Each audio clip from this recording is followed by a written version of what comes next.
Hey, happy Tuesday. Happy book review day. Today's book is Hannah Ritchie's Not the End of the World. Um, I honestly don't remember how this book was recommended to me, but I pre-ordered it a while ago and it finally came on audiobook, so I listened to it and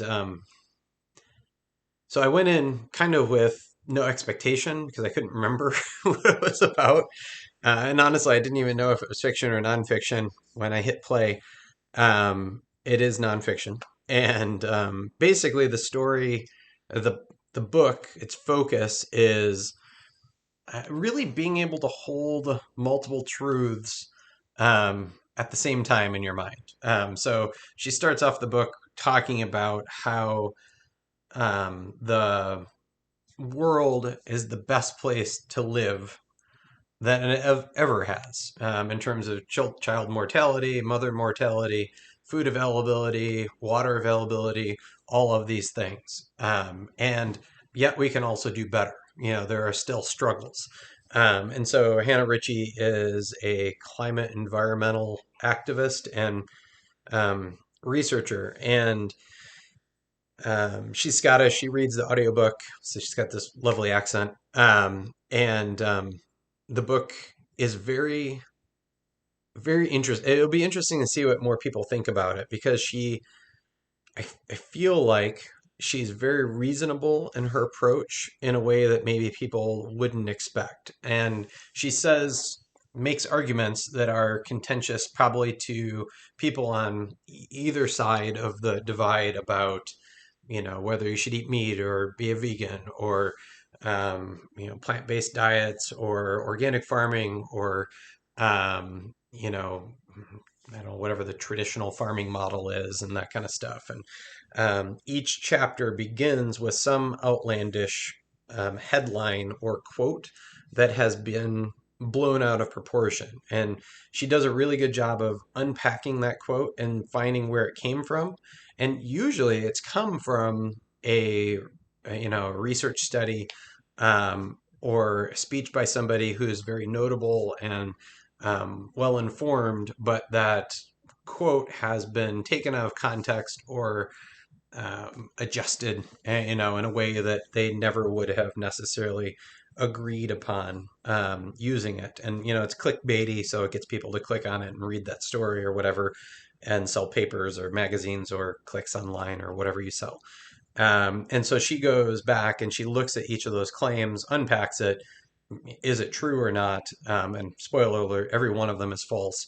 And then, looks at how and why that was said, and then really what the truth about that thing is. And so, there's a chapter about fishing in the oceans. There's a chapter about plastics. There's a chapter about plant-based diets, a chapter about land use, all of the things that factor into the climate change situation. And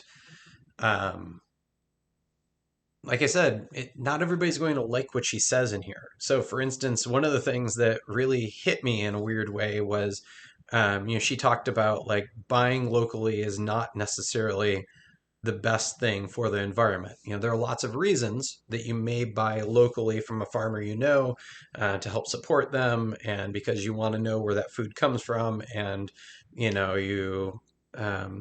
want to support your local economy and that kind of stuff. But in terms of climate, in terms of carbon footprint, in terms of environmentalism, it's not best for Minnesota to try to grow avocados. It's a lot of work and resources that goes into making them grow here. I don't know if we do or not, but just as an example, rather than shipping it from Mexico or someplace more tropical where they grow naturally or easily. And another one was about like organic farming. Is that better? And it's not just Ritchie speaking here. She has gone into the research and has aggregated lots of data, and she'll tell you like this. This comes from reading through 120 different studies on the topic. And when they look at organic versus traditional farming, there are definitely pros and cons for both. The biggest struggle for organic farming is that you have to use more land because you're not using pesticides and some of the other GMO things that are available on the other side. And you're using more land, and accepting more of your food will be imperfect or lost in the harvest, means that it's not necessarily maybe the best use of resources. And the traditional farming model has these problems. And so then often her approach is finding some kind of middle ground. She does a similar thing when she talks about energy use, and going right to all electric is not a great fix, and going right to all solar is not a great fix, and eliminating fossil fuels entirely is not the solution either. It's a combination of these things, and so it's an interesting book because it deals with these difficult topics that often feel overwhelming. And her biggest thing right up front is climate anxiety. These headlines stir people into thinking the end is near, and that there's nothing we can do. But the truth is, we've made remarkable progress over her lifetime, and she's fairly young. I think she says she's 30 at one point. And that's great. So there's lots of room to be hopeful, and we can be hopeful and also still continue to try to make improvements along the way. So anyway, I would definitely recommend Not the End of the World, Hannah Ritchie.